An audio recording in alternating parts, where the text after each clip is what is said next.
संयुक्त राष्ट्र महासभा का मंच यूक्रेन और रूस की जंग कैसे रुके, इस मंच पर एक बार फिर से इसको लेकर बातचीत हुई। जी हां, अब बारी थी यूक्रेनी राष्ट्रपति ज़ेलेंस्की की, जिन्होंने इस मंच से रूस पर कई आरोप लगाए कि रूस अब आने वाले समय में इस युद्ध को विस्तार देने के लिए क्या कुछ कर सकता है। लेकिन इससे ठीक पहले भारत पर इसी मंच से डोनाल्ड ट्रंप ने कई बड़ी बातें की।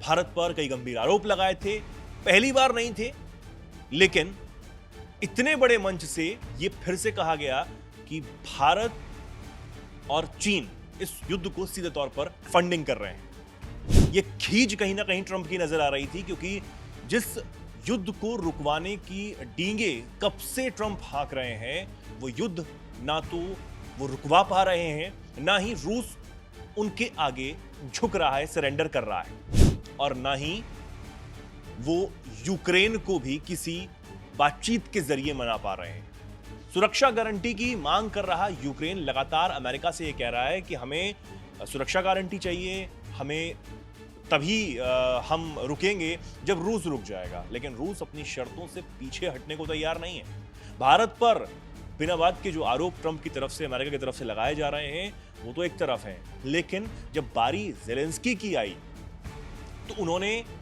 भारत को अपना समर्थक बता दिया, और उसके बाद यूएन के मंच से जो कहा वो भी आपको सुनना चाहिए। उन्होंने संबोधन दिया और वो बात को यूरोप तक ले गए। जी हां, उन्होंने कहा कि अब रूस को रोकने के लिए कार्रवाई की जानी चाहिए, एक ठोस कार्रवाई, क्योंकि पुतिन युद्ध को यूरोप तक ले जाना चाहते हैं। उन्होंने कहा कि मौजूदा समय में दुनिया इतिहास के सबसे विनाशकारी हथियारों की दौड़ में है। संयुक्त राष्ट्र महासभा में ज़ेलेंस्की ने यह भी कहा कि हम अब इतिहास की सबसे विनाशकारी हथियारों की दौड़ से गुजर रहे हैं। यूक्रेन तो बस पहला देश है और अब रूसी ड्रोन पूरे यूरोप में उड़ान भर रहे हैं।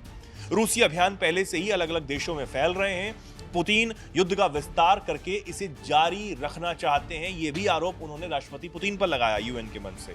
अब इससे पहले उन्होंने भारत पर क्या कहा था, हमें यह भी समझना होगा। उन्होंने कहा था कि भारत हमारे साथ है और आगे चलकर रूस से तेल और गैस खरीदना भी वो बंद कर सकता है, अपना रुख जो है वो बदल देगा। ये ज़ेलेंस्की ने एक बड़ा दावा एक टीवी चैनल से इंटरव्यू के दौरान किया था।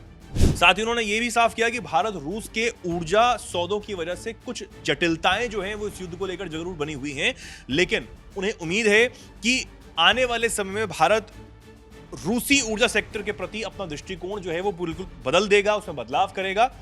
और उन्होंने कहा कि मुझे लगता है कि भारत ज्यादातर हमारी तरफ ही है। हाँ, हमारी ऊर्जा को लेकर कुछ सवाल हैं, लेकिन राष्ट्रपति ट्रंप उससे निपट सकते हैं। उन्होंने ये भी कहा कि हमें वो सब करना होगा जिससे भारत हमसे दूर ना हो। यानी यूक्रेन के राष्ट्रपति ज़ेलेंस्की भी अब ये समझ रहे हैं कि भारत के दूर ना होने से ही भलाई उनकी भी है, और भारत जितना पास रहेगा उनको उतनी मजबूती मिलती रहेगी। कहीं ना कहीं उनके दिमाग में ये भी चल रहा है कि भारत और जो रूस के संबंध हैं, उन संबंधों का फायदा उठाकर ही जो भारत है वो इस युद्ध को आने वाले समय में खत्म करवा सकता है। कहीं ना कहीं वो ये भी सोच रहे होंगे।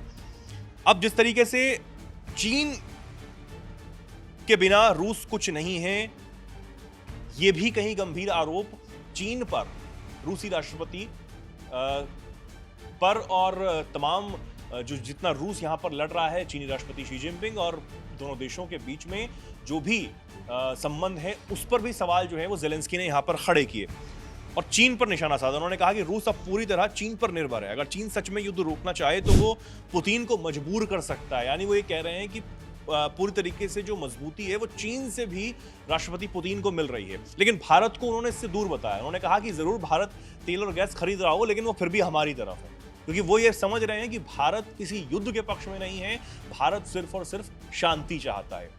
अब ट्रंप चाहे शांति की बात करते रहे हों, अपने दबदबे को दिखाकर इस युद्ध को रोकने की बात करते रहे हों, भारत पर 25% अतिरिक्त टैरिफ लगाकर वो ये सोच रहे हों कि इस युद्ध का जो परिणाम है वो यहीं से निकल सकता है कि आप टैरिफ लगाइए। उन्होंने G7 देशों को उकसाने की कोशिश की, लेकिन ऐसा कुछ भी नहीं हो पाया। और इससे पहले नाटो की बात भी सामने आई थी कि नाटो अगर साथ दे दे तो यूक्रेन का जो पड़ला है वो भारी हो सकता है।